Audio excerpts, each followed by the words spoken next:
이 시간 함께 은혜 나누실 말씀은 고린도후서 3장 2절부터 3절 말씀입니다. 너희가 우리의 편지라 우리 마음에 썼고 뭇사람이 알고 읽는 바라. 너희는 우리로 말미암아 나타난 그리스도의 편지니 이는 먹으로 쓴 것이 아니요 오직 살아계신 하나님의 영으로 한 것이며 또 돌비에 쓴 것이 아니요 오직 육의 신비에 한 것이라. 아멘. 네, 오늘은 고린도후서 3장 2절부터 3절 말씀을 중심으로 말씀이 새겨질 신비를 예표하는 두 돌판이라는 제목으로 성막 강해 89번째 시간이 되겠습니다. 오늘은 이제 법궤에 관한 6가지 주제 가운데 이제 3번째 주제에 해당이 되겠습니다. 이 성막을 하나님께서 우리가 이렇게 공부하라고 하신 이유는 성막이 뭡니까? 안에 하나하나씩 지금 내용물들을 다 만들어가고 있잖아요. 처음부터 성막에 들어올 때 하고 지금 이제 법궤 안으로 들어왔어요. 그동안 얼마나 많은 하나님 말씀들이 있었습니까? 그 말씀을 우리에게 주신 이유는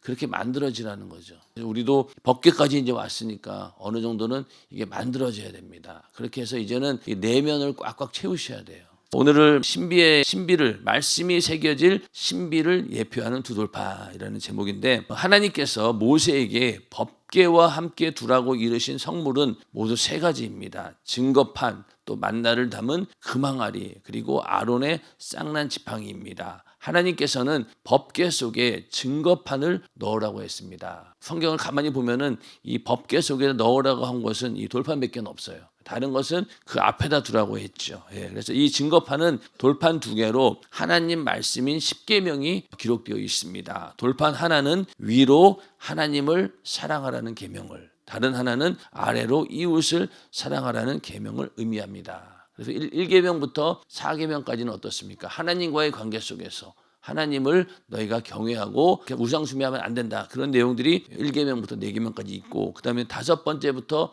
10번째까지는 어떻습니까? 사람과의 관계 속에서 우리가 지켜야 될 그런 계명들을 또 기록하고 있죠. 그래서 하나님을 사랑하는 계명, 이웃을 사랑하는 계명, 이렇게 해서 2개의 돌판으로 이루어져 있고, 또 다른 의미에서 돌판 하나는 공의의 법인 구약을, 다른 하나는 은혜의 법인 신약을 예표하기도 합니다. 그러니까 하나는 구약은 뭡니까? 율법이라고 하는 것은 공의, 하나님의 말씀의 공의를 말하고 있고, 또 신약은 그 공의의 법으로 인해서 정죄받고 내가 죄인임을 깨달았다라고 하면 이제는 어떻게 할꼬? 예수님께서 내 죄를 대신 담당해 주셨다라고 하는 그 은혜의 법, 그 신약을 통해서 우리가 죄사함 받고 우리가 그 죄에서 나올 수 있는 것 아니겠습니까? 그래서 공의의 법인 구약과 또 은혜의 법인 신약을 예표한다. 그래서 2개의 돌판입니다. 그런데 이 10계명에 쓰여진 이 돌판에 쓴 이 글은 하나님께서 직접 하나님의 친수로 기록했다라고 하고 있죠. 하나님이 직접 이거를 기록해 주신 거예요. 그러니까 얼마나 이게 대단합니까? 하나님이 돌판에다가 이렇게 말씀을 새겨주셨으니까, 만약 여러분들이 이거 가지고 있다라고 하면 이게 뭐 갑옷뿐만이 되겠어요. 이건 엄청난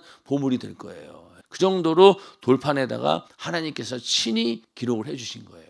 그러니까 이거를 너희가 끝까지 간직하라는 거죠. 오늘날 이건 의미가 없죠. 오늘날 이 돌판이 어디에 있는지 뭐 아는 사람이 있습니까? 이거 만약에 찾았다라고 하면 엄청난 보물이 되겠죠. 근데 이건 없어요. 옛날에 그 인디아나 존스인가 그 영화 보면은 거기에 그 예수님께서 최후의 만찬 때 드셨던 잔, 그거 하나 찾는다고 난리를 치는 거 아니에요. 결국은 하나님께서 그나마 남겨놓지 않으셨어요. 그런 거 없어요. 그 무덤에 예수님을 덮었던 그 세마포, 그건 어디 있을까? 그것만 찾아낸다라고 하면은 엄청난 보물이 되겠구나. 그렇지만 그런 것들은 남겨져 있지 않습니다. 그런 것처럼 이 구약 시대에 모세에게 써준 이 돌판도 그때는 의미가 있었지만은 이제는 의미가 없는 거예요. 왜냐하면은 우리 안에 하나님께서 그 신비에 우리에게 새겨주셨기 때문에 말씀을 이제는 돌판에 새겨서 이스라엘 백성들에게 주었지만은 이제는 우리의 마음에 새겨주셨기 때문에 이제 필요 없다는 거예요. 옛날에는 하나님의 말씀을 돌비에 새겼지만 예수 그리스도께서 죄를 사해 주시고 성령을 보내신 이후에는 믿는 자들의 마음, 즉 신비에 쓴다고 했습니다. 그리고 그렇게 하나님 말씀을 신비에 새겨 말씀대로 사는 성도를 그리스도의 편지라고 칭했습니다. 우리는 하나님 말씀을 우리의 마음에다가 신비에다가 새긴 자들이고, 또 그 신비에 새겨진 말씀대로 우리가 살아가는 것, 그것이 바로 그리스도의 편지다라고 하는 것이죠. 여기 오늘 읽으신 말씀에 보면은 너희는 우리로 말미암아 나타난 그리스도의 편지니 이는 먹으로 쓴 것이 아니요 오직 살아계신 하나님의 영으로 한 것이며. 먹으로 쓴 것이 아니다. 편지는 이제 먹으로 쓰는 거죠. 잉크로 쓴다고 하죠. 쓰지만은 이제는 우리가 하나님 말씀을 신비에 새긴다라고 하는 것은요, 성령께서 우리 안에서 감동하신다는 거예요. 우리에게 하나님 말씀이 있고 또 그 말씀을 하나님께서 계속해서 성령을 통해서 우리에게 신비에 새기는 것처럼 계속 감동하신다는 거죠. 그래서 하나님 말씀이 살아 운동력이 있다라고 하는 것은 성령께서 우리에게 새겨진 마음판에 새겨진 그 말씀을 일하시게 하도록 계속 성령이 우리를 주관하신다는 거예요. 그래서 어제도 말씀드렸지만은 우리 안에는 하나님 말씀도 있지만은 성령 하나님께서 함께 하시는 성령의 전이다. 그렇기 때문에 하나님 말씀이 정말로 살아 운동력인 말씀이 되기 위해서는 성령 충만함을 유지해야 된다. 그래야지 그 말씀이 생명이 되어서 우리를 움직일 수 있다는 겁니다. 그래서 먹으로 쓴 게 아니라 오직 살아계신 하나님의 영으로 했다. 성령께서 우리를 감동하시고 그 말씀대로 살 수 있도록 인도해 주신다는 거죠. 또 돌비에 쓴 것이 아니요 오직 육의 신비에 한 것이라. 그러니까 돌비보다 더 좋은 비석이 있으니 곧 믿는 자들의 마음입니다. 우리가 하나님 말씀을 듣고 읽고 아멘하면 심령 속에 그 말씀이 새겨집니다. 우리가 아멘 말씀 듣고 아멘하면 하는 것은 뭐예요? 내가 그 말씀대로 살겠습니다. 그 말씀을 내가 신비에 새기고 이제는 그 말씀에 내가 순종하겠습니다라는 그런 의미의 화답인 거예요. 예배라고 하는 것은 하나님께서 일방적으로 우리에게 말씀하시는 것이 아니라 그 말씀을 듣고 우리도 그렇게 하겠습니다 라며 화답하는 것. 그러면서 쌍방 간의 소통이 이루어지는 것이 바로 예배이죠.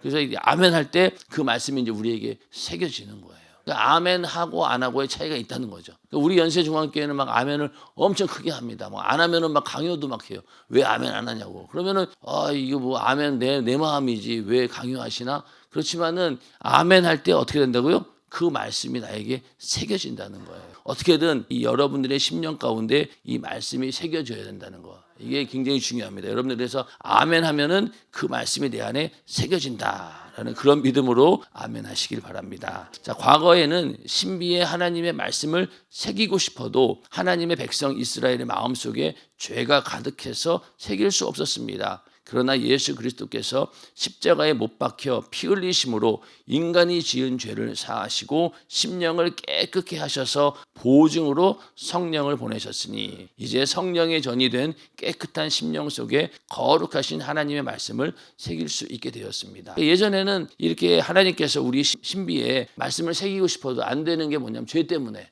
죄의 문제가 해결되지 않은 거예요. 그러니까 그냥 돌판에다가 새겨서 이스라엘 백성들에게 알려준 것이죠. 그런데 이제는 이렇게 우리의 신비 가운데 우리의 마음판에다가 새길 수 있는 이유가 뭐냐? 이제는 내 안에 있는 죄의 문제가 해결되었기 때문에 그렇습니다. 우리가 어떻게 거룩해졌습니까? 예수의 피의 공로로 우리의 죄를 예수님께서 대신 사해해 주셨다라고 하는 그 믿음으로 인해서 우리가 거룩함을 입게 된 거예요.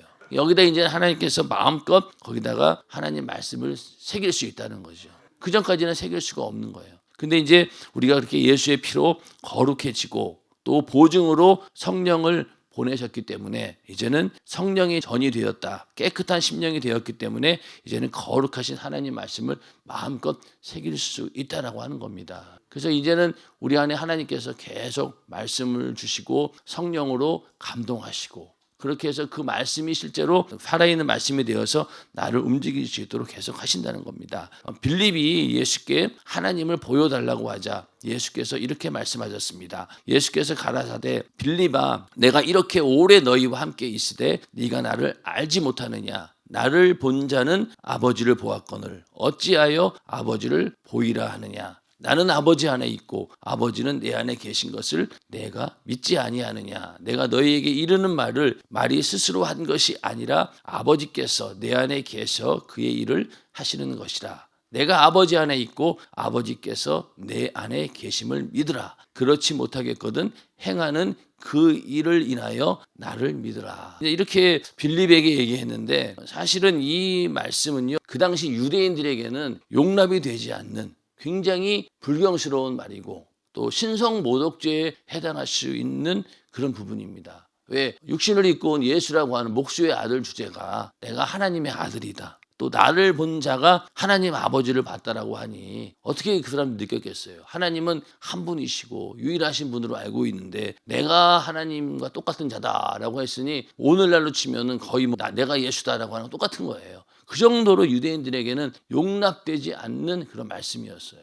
그런데도 예수님께서는 그렇게 말씀을 하십니다. 그러면서 내가 아버지 안에 있고 아버지께서 내 안에 계심을 믿으라. 그런데 그렇지 못하겠거든. 그게 믿어지지 않거든 행하는 그 일을 인하여 나를 믿으라는 거예요. 예수님께서 어떤 일을 행하셨습니까? 병든 자를 고치고 또 죽은 자까지도 막 살려내시고 불가능한 문제들을 해결해 주시고 귀신을 쫓아내고 인간의 힘으로 할 수 없고 지금까지 어떤 선지자도 하지 못했던 그런 일들을 해내는 거 보면서 그걸 보고 너희가 내 안에 하나님 아버지께서 있다라고 하는 사실, 나를 보고 하나님 아버지를 계시다는 것을 믿으라는 거예요. 믿으라는 겁니다. 그렇기 때문에 우리 안에서도 우리의 겉모습만 봐가지고는 어떻습니까? 그냥 평범한 사람이에요. 그런데 우리 안에 만약에 이런 예수의 능력이 나타나고 예수님의 성품이 나타난다라고 하면은 그걸 통해서 세상 사람들은 뭘 본다는 거예요? 살아계신 하나님을 본다는 거잖아요. 또 예수님을 본다는 거잖아요. 그렇기 때문에 우리가 예수 그리스도의 편지가 되는 겁니다. 그렇게 그리스도의 편지가 된다라고 하는 것은 내 안에 예수와 동일한 그런 특성들이 나타난다는 것이죠. 능력도 나타나야 되고 성품도 나타나야 되고 열매도 나타나야 되고. 근데 만약에 우리 안에서 그런 모습이 나오지 않는다라고 하면은 세상 사람들은 우리를 통해서 예수를 볼 수 없다라는 거예요.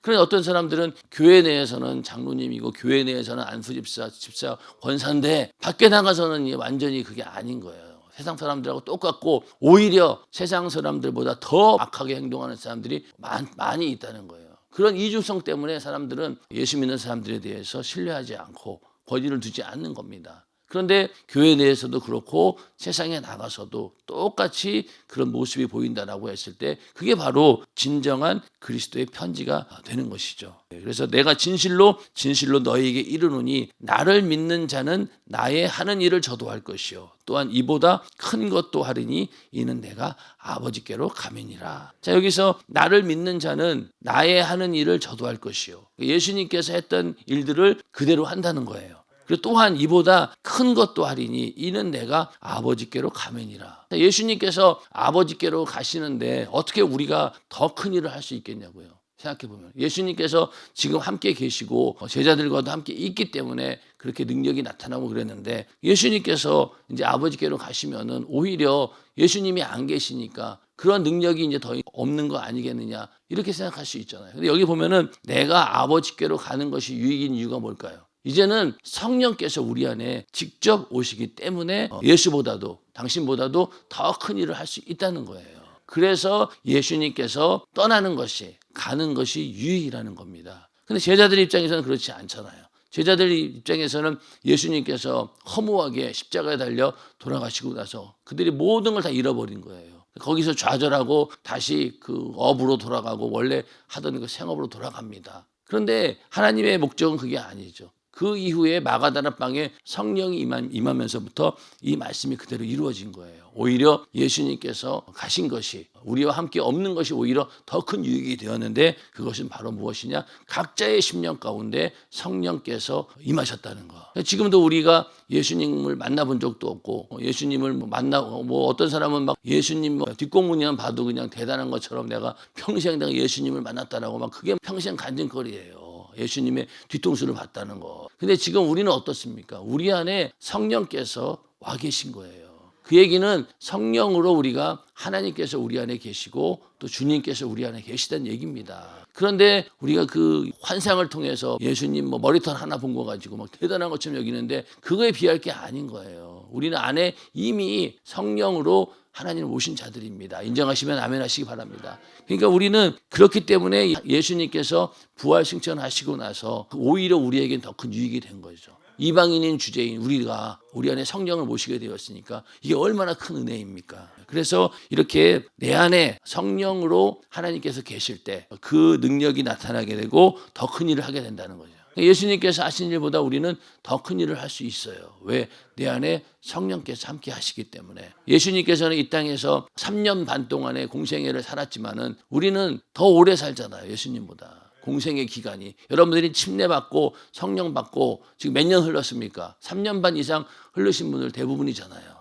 그러면 예수님보다도 더 큰 일을 할 수 있는 시간이 충분히 주어졌다는 거죠. 근데 우리가 거기에 순종하지 못해서 다 이루지 못한 것이지, 예수님께서는 그래서 나보다도 더 큰 일을 한다라고 하는 겁니다. 그게 바로 우리 안에 계신 성령 때문에 가능한 일이죠. 즉 예수를 보면 아버지를 보는 것이니 예수가 하는 일을 보고 아버지를 보라는 말입니다. 이같이 예수 그리스도는 하나님 아버지를 보여주는 편지입니다. 예수님의 생애가 바로 하나님 아버지를 보여주는 그런 편지 역할을 했다는 것이죠. 그래서 하나님 아버지가 살아계신다. 또 하나님의 성품도 예수를 통해서 보여주시고, 또 하나님의 구원 계획, 인간을 향한 구원 계획도 이렇다라는 것을 보여준 분이 바로 예수 그리스도이십니다. 그러니까 우리는 그걸, 예수님을 보고 하나님 아버지가 계시는구나, 또 하나님 아버지가 우리 인간을 살리기 위해서 이렇게 아들을 보내서 죽기까지 우리를 사랑하셨구나라고 하는 그 모든 내용들을 예수를 통해서 우리가 볼 수 있다는 겁니다.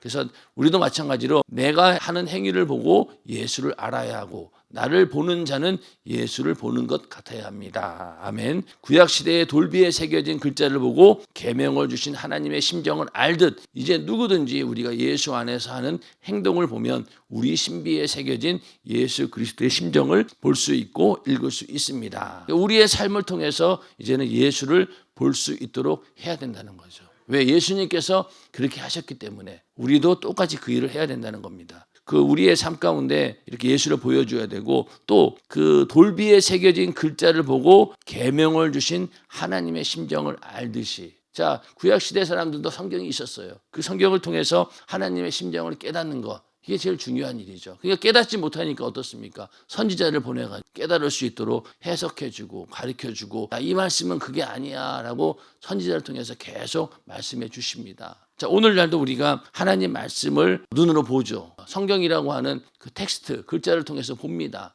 그런데 우리가 그것을 글자로만 인식한다라고 하면 문제가 되는 거죠. 글자 안에 뭐가 있어요? 문맥 간에 여러 가지 상황들이 있는 거예요. 글자를 텍스트라고 하면은 컨텍스트라고 하는 거죠. 그 글자에 숨겨진 여러 정황들이 있는 거예요. 우리가 그거를 알고 깨달을 때 하나님 말씀이 진정한 의미로 우리에게 다가오는 거예요. 예를 들어서 부모가 속썩이는 자식한테 야 나가 죽어라 이렇게 했어요. 그러면 그 말 텍스트 자체로는 뭐예요? 자식 보고 나가 죽어라 했으니까 야, 이 부모는 정말로 자식 보고 나가 죽으라고 하는 못된 부모구나 라고 느낍니까 여러분들? 그러나 그 상황을 쭉 보면 어때요? 자식이 얼마나 속을 썩였으면 부모가 저런 소리를 할까? 그러면서 공감이 되는 거잖아요. 그렇죠? 나가 죽어라고 하는 그 글씨만 봐가지고는 그 심정을 모르지만은 그 대화 앞뒤 정황을 보고 또 그런 상황을 쭉 봤을 때 이 자식이 얼마나 속을 썩였으면 이럴까? 그렇게 하면서 공감이 되는 거예요. 그런 것처럼 성경에 나와 있는 모든 말씀도 그 속에는 하나님의 심정이 있고 뜻이 있고 우리에게 뭔가 전달하기를 원하시는 내용이 있다는 거예요. 그걸 우리가 빨리 받아들여야 됩니다. 우리가 설교 듣는 이유가 바로 그거예요. 이 하나님 말씀을 들을 때 그 말씀 속에 있는 하나님의 심정이나 하나님께서 전하기를 간절히 원하시는 의도가 있다. 그거를 전달받기 위해서 우리가 말씀을 듣는 겁니다. 그리고 또 우리가 성경을 읽으면서도 성령께서 조명해 주시면은 우리 안에서도 그런 능력을 주시는 거예요. 읽을 때마다 정황을 알게 하고 상황을 알게 하고 하나님께서 갖고 있는 그 심정과 뜻을 알 수 있도록 우리에게 성령께서 알려주신다는 거예요. 그러니까 우리가 성경을 읽을 때도 그러한 심정으로 읽어야 된다는 겁니다. 그러니까 우리가 성경 읽을 때 역사적인 배경도 막 공부하고 그러지 않습니까? 그런 이유가 뭘까요? 이렇게 하나님의 심정을 깨닫기 위해서, 그렇게 알기 위해서 그런 것도 공부하는 것이고, 또 앞뒤 문맥도 잘 봐야 돼요. 앞뒤 문맥도. 앞뒤 문맥을 보지 않고 전체적인 흐름을 보지 않는 상태에서 그 말씀 한 구절만 딱 보면 오해할 수 있는 소지가 엄청 많아요. 그런 것들을 우리가 벗어나려면은 이렇게 말씀하시면서 그 속에서 어떤 심정을 가지고 하나님께서 말씀하셨는지 그걸 우리가 분명히 알아야 된다는 겁니다. 그래서 우리가 이러한 하나님 말씀을 통해서 은혜 받았다라고 하는 사실을 간증한다라고 하잖아요. 내가 이렇게 하나님을 만났고 하나님 말씀이 나에게 이렇게 역사하셨습니다 라고 하나님의 역사를 보여주는 것, 그게 바로 간증이죠. 우리는 그런 삶을 살아야 된다는 거예요.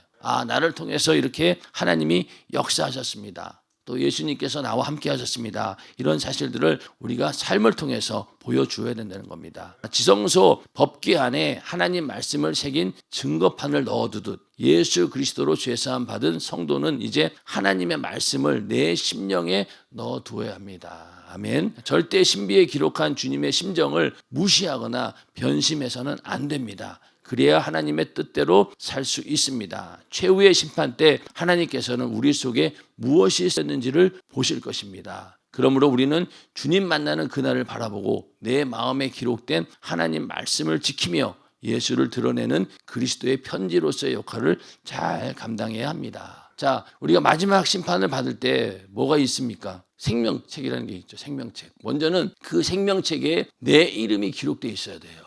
그래야지 우리가 그 지옥이라고 하는 영원한 심판에 떨어지지 않고 우리는 구원받을 수 있는 거예요. 생명책에 일단은 이름이 기록되어 있어야 되고, 자, 그러면 생명책에 그냥 이름만 기록되어 있을까? 분명히 우리가 했던 모든 행동들이 다 기록되어 있고 그 행위대로 심판을 받는다라고 했거든요. 그러니까 성경책에는 분명히 많은 내용들이 있을 거예요. 우리가 지금까지 살아오면서 지은 죄도 있을 것이고 또 하나님과 했던 모든 순간들도 있을 것이고 우리의 모든 역사가 그 생명책에 있다는 겁니다. 그럼 과연 거기에다가 우리가 뭘 새겨 놓냐는 거예요. 정말로 우리가 이렇게 그리스도의 편지의 역할을 잘해서 거기에 정말로 깨알같이 많은 하나님과 함께했던 그런 역사가 기록되어 있다라고 하면은 감사한 일이지만은, 만약에 거기에 전부 다 그냥 죄만 있고 하나님과 했던 시간은 몇 줄 없어요. 그럼 어떻게 되겠어요? 그럼 우리는 구원받는 것도 감사한데 만약에 구원받지 못해서 지옥 가면 절망적인 일이고, 아주 가까스로 구원받았다 하더라도 어떻게 보면 참 아쉽잖아요. 충분히 기회가 있었는데, 여기에다 이 생명책에 더 많은 것들을 기록할 수 있는 기회가 있었는데 내가 그 기회를 놓쳤구나. 그러니까 지금 우리가 살아있는 동안에 기회가 있을 때 어떻게든 우리는 한 줄이라도 더 생명책에 기록될 수 있는 만한 일들을 우리는 해야 된다는 겁니다. 인정하시면 아멘 하시기 바랍니다. 그러니까 우리가 이렇게 신앙생활 열심히 하는 거죠. 그냥 만약 이름만 기록된 걸로 그걸 다 구원받는다라고 하면은요, 일단 이름만 올리면 다 되잖아요. 근데 그게 아니죠. 우리가 행한 대로 다 하나님께서 심판하신다라고 했으니 우리가 막 깨알같이 막 적혀 있어야 되는 거죠. 깨알같이. 제가 이제 처음에 이제 연세중학교에 들어왔어요. 와가지고 예수 믿고 신앙생활을 시작했는데 그때 이제 사업 보고가 있었거든요. 사업 보고가 있는데 교회 전체 사업 보고서를 쭉 보니까 막 내 이름이 엄청 많은 거예요. 청년회 때 얼마나 많이 돌아다녔는지 여기도 가고 저기도 가고 그래가지고 그 사업 보고서를 보니까 내 이름이 막 여기저기 막 있는 거예요. 그래서 굉장히 뿌듯하더라고요. 그런 것처럼 우리 막 교회 보고서에 보면은 내가 참여한 게 있고 안 한 게 있잖아요.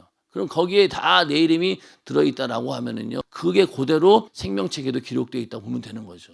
그러니까 많이 기록되어 있으면 기록되어 있을수록 우리는 하늘의 상이 크고 면류관도 있다는 겁니다. 근데 거기에 아무것도 없어요. 그냥 이름조차 희미해가지고 겨우 찾는다라고 하면은 참 불행한 일이죠. 그래서 우리는 생명책에 반드시 그 이름이 기록되어 있어야 되고, 또 우리가 하는 모든 행동들이 그냥 깨알처럼 막 있어가지고 너무 양이 많아가지고 조회하는데 한참 걸리는 그런 사람이 되기를 주님의 이름으로 축원합니다. 그래서 하나님께서는 우리가 성령의 거룩한 전이 되어 하나님 말씀을 간직함으로 세상에 그리스도의 심정을 드러내는 하나님의 영원한 편지가 되기를 원하십니다. 아멘. 그래서 이 돌판을 증거판을 넣어두라. 증거판을 교회에다가, 언약교회에다가 넣어두라라고 하는 말씀을 우리가 잘 마음에 새겨서 우리 안에 하나님 말씀이 새겨져야 된다. 신비에 새겨져야 된다. 그래서 절대로 이게 변하면 안 된다는 겁니다. 이게 이 법궤에다가 이 증거궤를 넣어놓고 법궤 아래에다 이 돌판을 넣어놓은 다음에 얼마나 관리를 잘했겠어요. 지금이야 세월이 오래됐기 때문에 이렇게 보지만은, 만약 그 당시 때 하나님께서 돌판을 거기다 넣으라고 했는데 그 관리하는 사람 입장에서는 정말 목숨 걸고 관리를 했을 거예요. 조금이라도 먼지 묻으면 어떡하나 매일 그냥 털고 거기에 혹시 또 문제가 생기지 않나 하면서 아마 온갖 정성을 다해서 그 증거판을 넣어두고 관리했을 거예요. 그런 것처럼 우리도 하나님 말씀이 내 안에 있고 또 성령이 내 안에 계신다라고 할 때 그렇게 우리가 정말로 철저하게 나의 거룩함을 유지하고 있느냐, 우리는 생각해 보아야 된다는 거예요. 진짜 내 안에 내가 귀한 보물을 가지고 있다라고 하면 정말로 이 만약에 모세에게 준 돌판을 내가 가지고 있다, 우리 집에 보관하고 있다라면 어떡하겠어요? 정말로 매일같이 닦아내고 여기에 막 혹시라도 곰팡이라도 끼면 어떡하나 하면 별의별 방법을 다 동원해서 지켰을 거예요. 그러나 우리는 그 모세에 새긴 돌판보다도 더 중요한 것이 우리 안에 있음에도 불구하고 우리는 그렇게 관리 안 한다 이거죠. 관리 안 하고 대충 그냥 당연한 것처럼 여긴다는 거죠. 그래서 그럴 때는 그래서는 안 된다. 내 안에 이렇게 돌판보다도 더 소중한 것이 내 안에 있다라는 그런 믿음을 가지고 오늘도 하나님께서 인정하시는 거룩한 삶을 살기를 주님의 이름으로 축원합니다.